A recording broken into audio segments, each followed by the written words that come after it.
He sido rey excesivamente pronto. No he aprendido lo suficiente. Había comenzado tan bien, estudiando derecho público. De repente fui arrancado y sentado en el trono. Ahora todavía intento estudiar. Estas fueron las palabras de Luis II de Baviera cuando accede al trono en el año 1864 con 18 años de edad.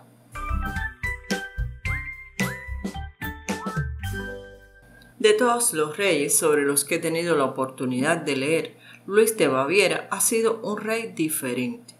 Creía firmemente en el derecho divino de los reyes a gobernar, pero a diferencia de los restantes, a Luis no le interesaban las guerras de conquista. Él quería el crecimiento cultural de su reino, convertir a Baviera en el centro cultural de Europa. Luis nació el 25 de agosto del año 1845 en el castillo de Nymphenburg y fue el hijo de Maximiliano II de Baviera y de María de Prusia. Inicialmente sus padres pensaron ponerle por nombre Otón, pero su abuelo, el rey Luis I, insistió en ponerle su mismo nombre, ya que habían nacido el mismo día, el 25 de agosto, día de la fiesta de San Luis IX, rey de Francia y patrón de Baviera. Finalmente le pondrían por nombre Luis Otón Federico Guillermo, y su hermano menor, nacido 3 años después, sería el que llevaría el nombre de Otón. Ambos hermanos fueron educados severamente y con un fuerte sentido de la responsabilidad. Pasaron la infancia y juventud principalmente en el castillo de Hohenschwangau, cerca de sus padres. Allí, Luis entró en contacto con las leyendas y cuentos de la Edad Media en las numerosas pinturas murales y tapices que se encontraban en el castillo. Cuentan que su madre solía llevar a los niños de excursión por la zona. Y respecto a Luis, solía decir: a Luis le gustaba disfrazarse, disfrutaba haciendo obras de teatro, le encantaban las pinturas y similares, y regalaba de buen grado dinero y cosas de su propiedad. Este comportamiento fue una constante aún en su etapa adulta, pero también su gran fantasía, su tendencia al aislamiento y un acusado espíritu de soberanía que se atestiguaban desde su infancia. Luis tenía buena apariencia, era excepcionalmente alto para la época, aproximadamente medía 1,93 de altura. Era lo que se puede decir un hombre apuesto, y tenía éxito con las mujeres.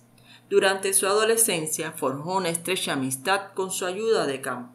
Los jóvenes cabalgaban juntos, leían poesía en voz alta y representaban escenas de las óperas románticas de Richard Wagner, y algunas fuentes aseguran que fueron amantes, aunque también mantuvo una estrecha amistad con sus primas de Baviera, Isabel, la conocida Sisi, y con su hermana Sofía Carlota. Con Sisi lo unía su amor a la naturaleza y a la poesía, y con Sofía Carlota la música. Es por ello que le propuso matrimonio a Sofía Carlota en el año 1867, pero 2 días antes de realizarse la boda, Luis canceló el compromiso y nunca más se comprometió ni se casó. Como ya hemos dicho, Luis amaba el arte, la música sobre todo. La primera vez que presenció una obra wagneriana fue en el año 1861, siendo aún príncipe, y la obra fue Lohengrin, y a partir de entonces mostró un entusiasmo inusitado por la música de Wagner. Es por ello que tras la muerte de su padre en el año 1864, Luis accede al trono sin experiencia ni de la vida ni de la política, y siendo aún un inexperto soberano en el año 1866, sufrió la primera y mayor derrota de su vida.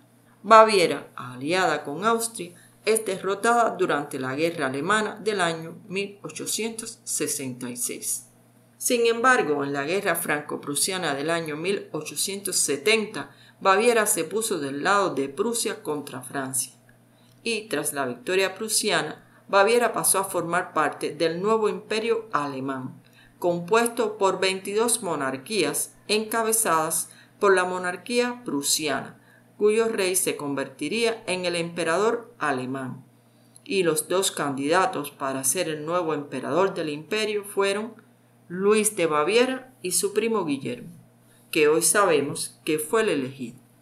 No obstante, Baviera conservó un alto grado de autonomía en algunos asuntos dentro del imperio.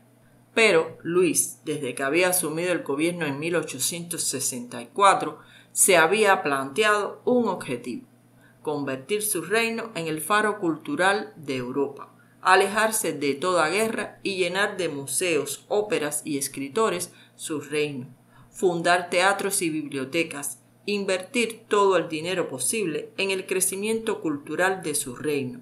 Esa iba a ser su política de Estado. Que otros hicieran las guerras o la alta política. Y así abiertamente lo planteó en su primera reunión con su Consejo de Estado. Como era de esperar, las miradas de reojo comenzaron en ese mismo momento. Muchos ministros comenzaron desde aquella misma mañana a vociferar su locura. ¿Cómo era posible que un rey le diera la espalda a la diplomacia y a los vericuetos de la política para desviar fondos del Estado construyendo edificios culturales? Luis estaba convencido de la idea de una monarquía santa por la gracia de Dios, pero él era un monarca constitucional, con derechos y deberes y poca libertad de movimiento. Es por ello que construyó su propio mundo, su universo paralelo a la realidad, en el cual podía sentirse como un verdadero rey. Y a partir del año 1875 vivía de noche y dormía durante el día. Viviría apartado de la sede de su gobierno en Múnich.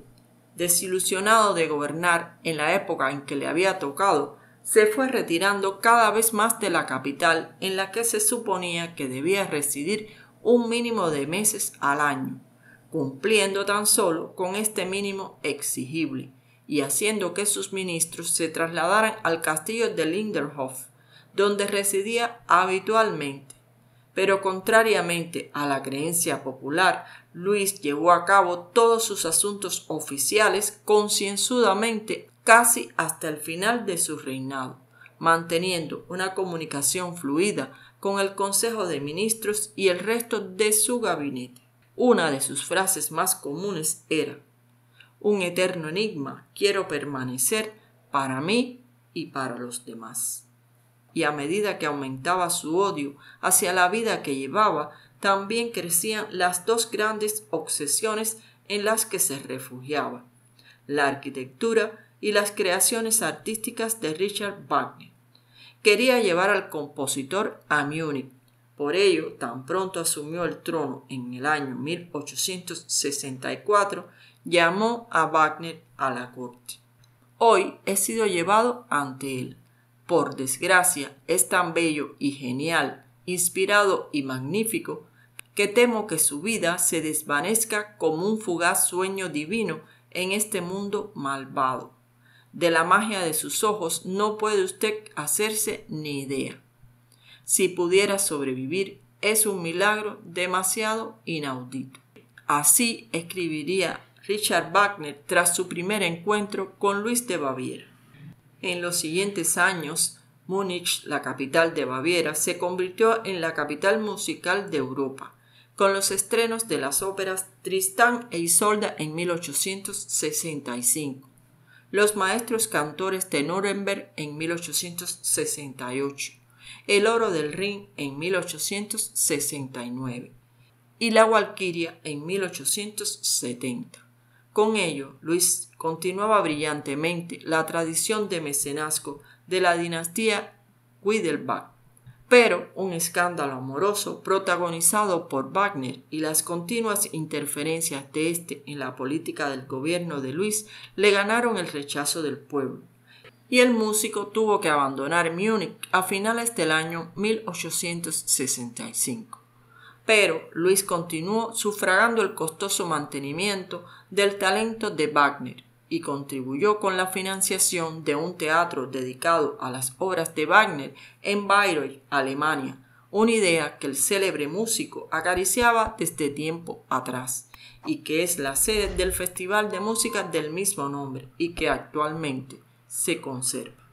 Otra de sus grandes obsesiones sería la arquitectura, que lo llevó a la construcción de grandes y espectaculares castillos como el Neuschwanstein, el más famoso, y su obra cumbre, un castillo situado en la cumbre de un cerro, rodeado de precipicios y en medio de densos bosques de pinos y abetos.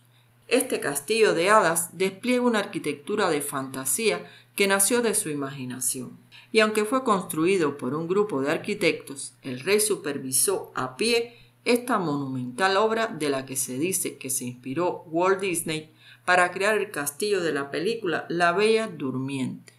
El Herrenchiemsee, una copia del Palacio de Versalles de Francia, obra que no llegó a ver terminada, y el Lindenhof, con su famosa cueva artificial Venus, basada en una ópera de Wagner, un palacio pequeño que Luis quería para él solo, y fue el único que vio totalmente terminado, y donde pasó el mayor tiempo de su vida. También fue amante de la tecnología, la cual utilizaba en su vida diaria, en los fantásticos carruajes y trineos en los cuales se desplazaba por las noches, a veces incluso con trajes históricos. Estos trineos tenían lámparas laterales, con baterías para su iluminación. En sus castillos poseía retretes con enjuague automático, en el que incluso se podía lavar las manos, casi como un baño actual, y algunos de sus palacios poseían lo que hoy se llama calefacción central, y otros avances que eran para su tiempo maravillas.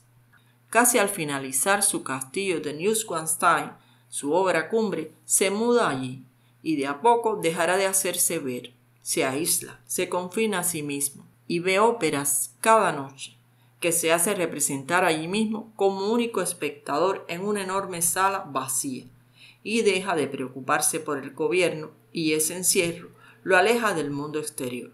El crédito político del rey se termina de forma acelerada. Luis solo en su trono no quiere pensar en nada más que en la ópera, en los libros, en la música, como si nada extraño pasara afuera, y ya ni siquiera recibe a sus asistentes. La situación se tensa, y en el año 1886 es declarado incapaz de gobernar, y se le diagnostica también esquizofrenia. Esto es algo que no se sostiene, ya que había sido Luis personalmente quien había supervisado la construcción del castillo Neuschwanstein, algo que hubiera sido imposible de haberse hallado inestable mentalmente. Una noche de ese mismo año es expulsado de su propio castillo y trasladado a otro, el de Berg, frente a un hermoso lago, el lago Starnberg, para que supuestamente Luis mejorara de sus males con la vida al aire libre, pero nunca volvería al Neuschwanstein. A este nuevo lugar Luis iría acompañado de un psiquiatra y también disimulados algunos guardias armados. Durante su corta estancia, Luis acostumbra salir a pasear con su psiquiatra por los bosques de Berg, y el psiquiatra había tomado notas que aún se conservan, en las que lo encuentra francamente mejor. Su mente parece estabilizarse y esos paseos al aire libre lo han beneficiado. Pero la tarde del 13 de junio de ese mismo año, como de costumbre, ambos salen a caminar. No los acompañan los guardias, pues el psiquiatra considera que Luis está mejor. Pero pasan las horas y no regresan. Los guardias salen a buscarlos temiendo lo peor. Al llegar la noche salen con antorchas. Y de pronto se observan dos bultos extraños y entrelazados en la orilla del lago. Eran los cuerpos de Luis de Baviera y su psiquiatra. Rápidamente se declara la causa de su muerte: suicidio. Una insólita e increíble declaración. ¿Un paciente y su médico suicidándose juntos? Luis no tenía ninguna tendencia suicida, amaba la vida como una continuación del arte. En el lugar de los hechos se construyó una pequeña capilla en la que cada 13 de junio se realiza una ceremonia en recuerdo al rey. Su cuerpo fue enterrado en la iglesia de San Miguel de Múnich y su corazón reposa en la iglesia de la imagen milagrosa de Altötting, como mandaba la tradición de los reyes bávaros. Una sencilla cruz de hierro en el lago de Starnberg señala el lugar exacto donde se encontraron los cuerpos. Las teorías que existen sobre la posible muerte de Luis son muchísimas y todas contradictorias. Algo muy extraño pasó aquel día y hoy sigue siendo un misterio. Luis II de Baviera ha sido considerado por muchos un loco y un excéntrico, pero una persona que fue capaz de crear esas obras maravillosas que son sus castillos, ideadas por su imaginación, los adelantos tecnológicos que usaba en su día a día no son propios de una mente inestable. Excéntrico, sí, un poco, pero loco, no. Fue creativo, soñador, pacifista y sensible. Un ser humano que nació con su destino predeterminado, ser rey, y fue educado para cumplir esa responsabilidad y trató de hacerlo de la mejor forma. Pero su naturaleza, su deseo de libertad y su imaginación fueron más fuertes que todo eso.